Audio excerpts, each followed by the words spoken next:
Yon mga masters, bali 8 videos, araw-araw tuwing umaga na po tayo mag-a-upload. Maraming salamat sa mga solid kong masters dyan na patuloy pa rin na sumusuporta sa aking mga ina-upload na kwento o videos. At sa mga hindi nag-skip, maraming salamat po sa inyong lahat. At mag-iingat po kayo palagi and God bless. Magandang gabi mga masters, bali ngayon po ay 8 videos po ma-upload ko po sa aking YouTube channel. Tama nga mga masters, 8 videos nga po ma-upload ko. Yon, what's up mga masters? Nandito na naman tayo sa panibagong araw, panibagong kabanata na naman ang pagsasama-samahan natin ngayon guys.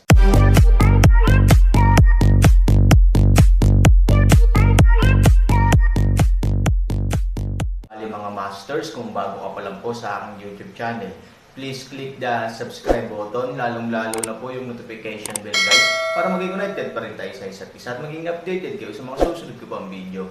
Bali mga masters, bago natin umpisahan ng kwento ay mag-shoutout po muna tayo para sa mga solid nating tagapakinig. Shoutout kay Anthony Ronquillo, shoutout kay Mario Francisco. Yun na nga mga masters, no? Bali hindi na ito patagalin. In 3, 2, 1, let's go!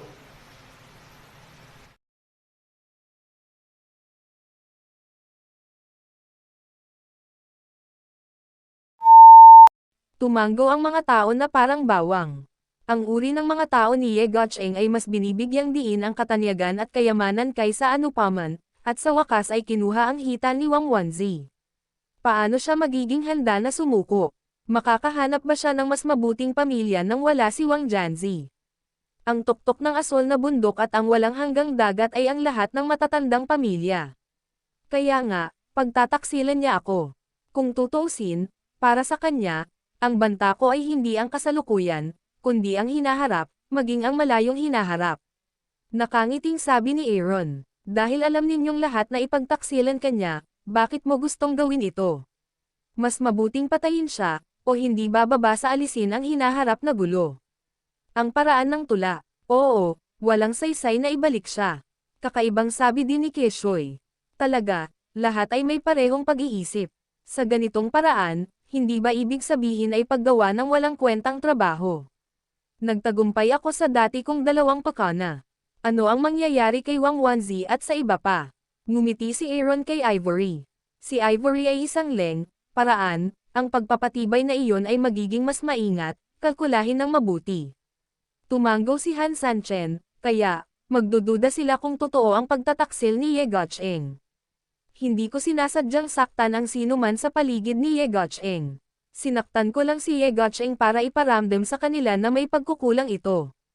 Mas mukhang naglalaro kami ni Ye Guocheng sa isang mapait na laro. Makipag-ugnayan kay Ye Guocheng, sabi ni Han Sunny, agad na kumunot ang noo ni Qin Shuang, sa tingin mo ba ay malamang nakasama mo si Ye Guocheng? Di man akit ng iba, nakangiting sabi ni Aaron, yun ang ibig niyang sabihin. Ha? At the end of the day, minsan matalino sila, pero maliligaw sila sa talino nila. Nakangiting sabi ni Fully. Nagkatinginan silang lahat at nagtawanan. Sa sandaling ito, umikot si Linlong pababa, at inihatid ito ni Bai Xiaosheng sa Aaron. Okay na ba ang lahat doon? Aaron, tumanggo si Bai Xiaosheng, kami ay nagmamarcha ayon sa iyong mga utos. Okay, gawin mo ang nakaplano. Ngumiti si Han Sunny at winagayway ang kanyang malaking kamay. Tahimik na tumataas ang bilis ng koponan at pumunta hanggang sa punong tanggapan ng Yaoshen Pavilion.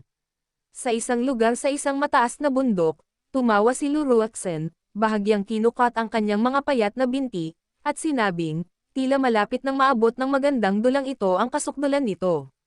Napakamura ng Aaron, gumagamit siya ng kung ano-anong paraan. Nang makita ang trahedya ni Ye Guocheng kagabi, hindi maiwasan ni Chimeng na isipin kung paano siya naloko ni Aaron. Kapag naiisip niya ang mga ito, nagalit si Chimeng at sinabing, may isang tunay na kutsilyo at isang tunay na baril. Anong uri ng tao yun ba? Nang bumagsak ang boses niya, biglang nakaramdam ng kirot si Chimeng sa kanyang mukha. Hindi gumalaw si Lu Ruoxen, ngunit namula ang kaliwang mukha ni Chimeng. Mang Fu. Malamig na uminom si Lu Ruoxen, kung hindi mo naiintindihan ang ganoong simpleng katotohanan, maglakas loob kang magsalita tungkol dito. Ang isang magandang diskarte sa pagpunta sa hukbo ay naging kasuklam-suklam sa iyong bibig. Ang tinatawag na digmaan ay hindi pagod sa panlilinlang, maaaring gumamit ng pinakasimpleng paraan sa field, huwag ilipat ang isang sundalo ng isang pawn na maaaring manalo sa kabilang partido. Ito ang utak, mayroon ka ba nito? Chimeng bit kanyang likod ngipin at ang kanyang mga mata ay puno ng kawalang kasiyahan para sa kanya, ang mga diskarte at talento na ito ay ginamit lamang ng mga taong walang kakayahan. Miss, ang lakas ng mundo sa lahat ng direksyon ay idinagalang. Walang kakayahan na umasa sa ilang katalinuhan. Chi-dream relaxed tone, mahirap pa ring pakalmayan ang galit sa puso. Luruexen, malumanay disdain ng isang ngiti, little smart. Sa simula, ang Yaoshen Pavilion ay ganap na pinigilan, na may malinaw na mga pakinabang. Pero ngayon, ang sitwasyon ay biglang lumiliko, at nahuhulog pa sa isang mahigpit na pagkubkob dahil sa pagiging sandwich sa pagitan ng dalawang tinapay.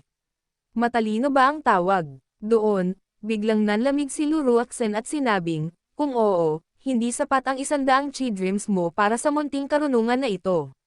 Nagmamadaling ibinaba ni Chimeng ang kanyang ulo. Bagamat ayaw niya itong makitang muli, hindi na siya naglakas loob na gawin iyon muli.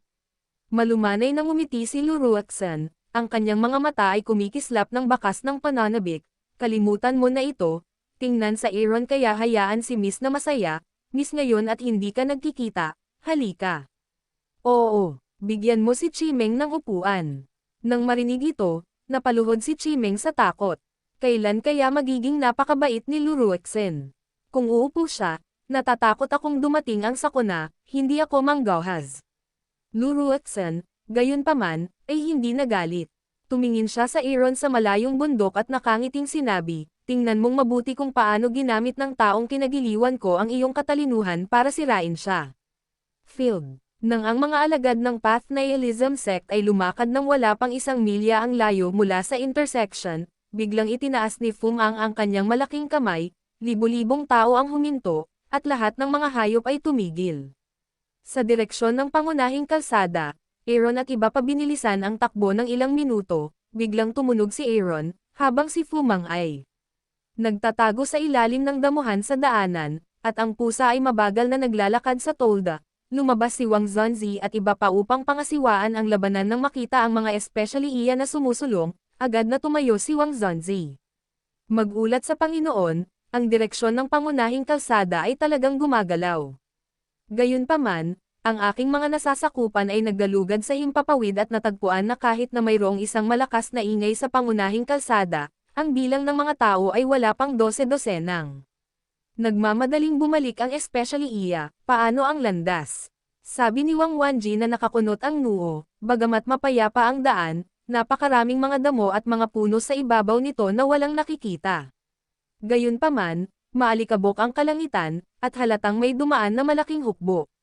Nang marinig ang sagot ng especially iya, ang mga mata ni Wang Huan ay puno ng galit at nagnangalit ang kanyang mga ngipin, Panginoon, ang katotohanan ay nagsasalita ng mas malakas kaysa sa mga salita. Buti na lang matalino si Lord. Kung hindi, ang mga kahihinatnan ay hindi maiisip.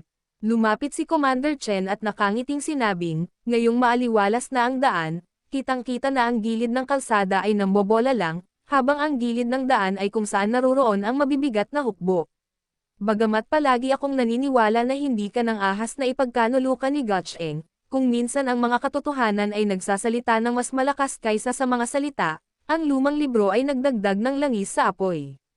Kinagat ni Wang Wenji ang kanyang mga ngipin at galit na uminom, kung maglakas loob siyang ipagkanulo ako, papatayin ko siya. Lord, maliit na bagay lang na harapin siya. Ngayon ang Aaron ay may malaking pag-atake. Dahil ang isang malaking bilang ng mga tropa ng kaaway ay natagpuan sa landas, mas mabuting mag-set up tayo ng isang ambush sa lalong madaling panahon. Pinangunahan ni Chen Datong ang daan, oo, Panginoon, ang landas ay maliit, ngunit kung gagamitin namin ang mga damo bilang takip, magtatakda ng isang ambush sa magkabilang panig at pahabain ang ruta, maaari naming kainin ang kanilang hukbo. Ang ilang mga executive ay nag-echo sa oras na ito, hindi ba sila masikip? Then we'll set up a python. And wait for them to eat as much as they can. Excited na sigaw ng isa pang executive. Saglit na nag-isip si Wang Huanji at mariing tumango, Chen Rongsheng, ano pa ang ginagawa mo? Hindi ka ba nagmamadaling mag-adorno? Siya nga pala, habaan ang linya sa harap at sabihin sa iyong mga tao na huwag magmadali. Pagkatapos nilang lahat ipasok, isasara nila ang pinto at bugbugin ang aso. Natuwa si Commander Chen at nagmamadaling pumunta sa daanan. Sa oras na ito, biglang narinig ng kalsada ang higanteng tambol, Iron Body na nakasakay, lumilipad mula sa langit. Gamutin, gamutin. The more I treat you, the more na disabled ka. Tignan ko kung paano kita haharapin mamaya. Ngumisi si Ye Guocheng sa kanyang puso. Ginseng sanggol ka ng braso nawawala, siya rin ay nagsimulang maunawaan na ay malamang na may kaugnayan sa Aaron ay malubhang na sugatan biglang bumalik. Sa higit at higit na berdeng enerhiya, naramdaman lamang ni Ye Guocheng na ang kanyang katawan ay higit na gumagaan at ang kanyang espiritu ay mas masigla. Sa kabilang banda, halos kalahati na ang kaliwang hita ni Ren Shanhua at malapit na siyang magkaroon ng hyperplegia. Ngayon, masasabi mo ba?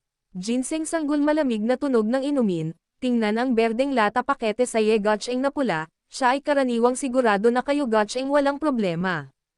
Pagkatapos ng lahat, bagaman hindi pa patay si Han Sanchen sa simula, ang problema ay napakarami at malubhang pinsala. Bilang karagdagan, ang espesyal na katawan ni Han Sanchen ay nangangailangan ng isang buong braso. Ngunit hindi kailangan ni Guocheng. Kahit na halos patay na siya ngayon, nakahinga siya. Bagamat nakamamatay ang pinsala, walang gaanong nakamamatay na pinsala, at wala siyang espesyal na konstitusyon ng Aaron. Ang kalahating paa ay halos makapagpapanatili sa kanya na ligtas, pabayaan ngayon na higit sa kalahating binti. Halos, subukan muli. Nagpapanggap pa rin si Ye Guocheng na miserable. Ang kanyang husay sa pag-arte at kasuklam-suklam ay umabot sa rurok ng kanyang buhay, ngunit siya ay napakasaya sa kanyang puso. Ginseng baby eyes flashed a cold, alam niya na siya ay nilalaro. Siya ang makakausap pabalik sa Aaron at pag-alitan pa siya bilang tanga. Paano siya naging tanga gaya ng inaakala ni Ye Guocheng? Kaya lang kung minsan ang maliit na lalaki ay masyadong nagmamalasakit kay Qin Shuang, at gustong tulungan si Qin Shuang na ilabas ang kanyang galit ng labis. Para sa isang sandali, siya ay masyadong galit. Gusto mo bang subukan ulit? Napagtanto ni Ren Shanhua na siya ay naloko at malamig na pinalakpakan. Subukan mo syempre. Sumasakit ang dibdib ko, lalamunan, at baga. Little Nuno, sinubukan mo lang ng husto. Sumasakit ako kahit saan. Hanggang ngayon, mukhang walang hiya pa rin si Ye Guocheng at sinusubukan niyang umarte sa harap ng Renrenhua. Ginseng sanggol malamig ng ngiti, mabuti, pagkatapos ay subukan ko muli. Sa sandaling bumagsak ang boses, ang berdeng nasa kamay ni Ren Shanhua ay biglang naging mas malaki, mas mabilis at mas mabangis kaysa dati. Si Ye Guocheng, sa berdeng enerhiya, ay biglang nakaramdam ng mas mainit na likido na dumadaloy sa kanyang buong katawan. Ang ginhawa, ang init, parang nakalutang pa siya. Ito ay maaaring ang tinatawag na disease-free light bar. Biglang nagpakita ng komportableng ngiti ang mukha ni Ye Guocheng. Sige, munting basura, nandito ako, pero nandyan ka. Para saan ito? Ginseng baby, ito ba ay nakikipaglaban kay Ye Guocheng o tumutulong kay Ye Guocheng? Binawi ni Fu Li ang kanyang espada at lumapit kay Qin Shuang. Umiling si Qin Shuang, hindi niya alam kung ano ang ginagawa ng Ginseng baby. Kahit na hindi pinapatawad ni Ren Shanhua ang iba, pagkatapos ng mahabang panahon na magkasama, alam din ni Qin Shuang na ang batang ito ay talagang napakabuti sa mga tao, at siya ay napakatalino, ngunit ngayon ay hindi niya masabi sa kaaway mula sa amin.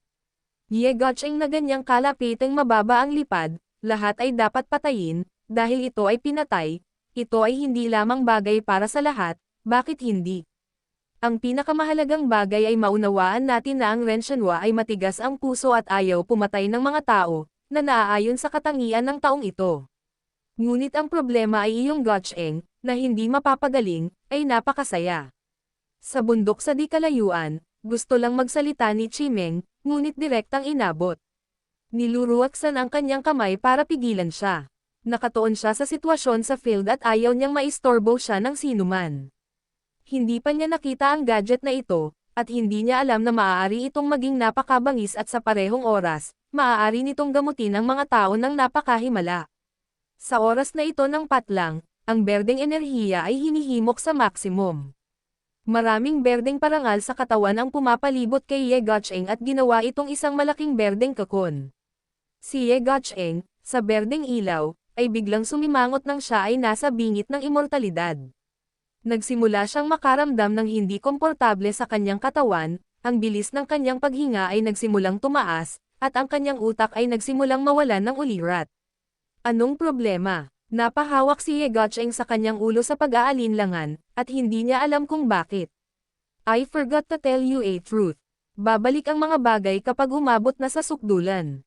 Parang dapat kang uminom ng gamot kapag may sakit ka, pero mas maraming gamot ang hindi makabubuti. Mag-ingat sa nagligtas sa iyo at kainin mo ulit. Ginseng sanggol isang malamig na ngiti, ang mga kamay ng berde ay hindi maaaring tumigil, kahit na ang natitirang kalahati ng binti ay nawala. Natigilan si Ye Gotcheng. Sa sumunod na segundo, nagmamadali siyang nagsabi, okay lang ako, ay ando mo ito, okay lang ako. Ano ang pakiramdam mo? Oo, tumanggaw si Ye Gotcheng. Ginseng baby cold smile, iyan ang iniisip mo. It's my way or the highway, you're still seriously injured. Go on. Voice a fall, Ginseng baby and suddenly increase the hands of green energy. Boom! Ye Gotcheng ay biglang napuno na may malaking berdeng enerhiya, ang buong tao ay parang binuhusan ng napakalaking tubig sa isang iglap, naramdaman ni Ye Gotcheng ang kanyang katawan na biglang namamaga. Sigurado, namamaga ang mga kamay, namamaga ang mga paa, at namamaga yung mukha. Enough for me. Enough. Tara, sige. Biglang ngumiti si Ginseng baby. Yun na nga mga masters, no? Bali panibagong kabanata na naman yung natapos natin ngayong gabi. Muli, maraming salamat po.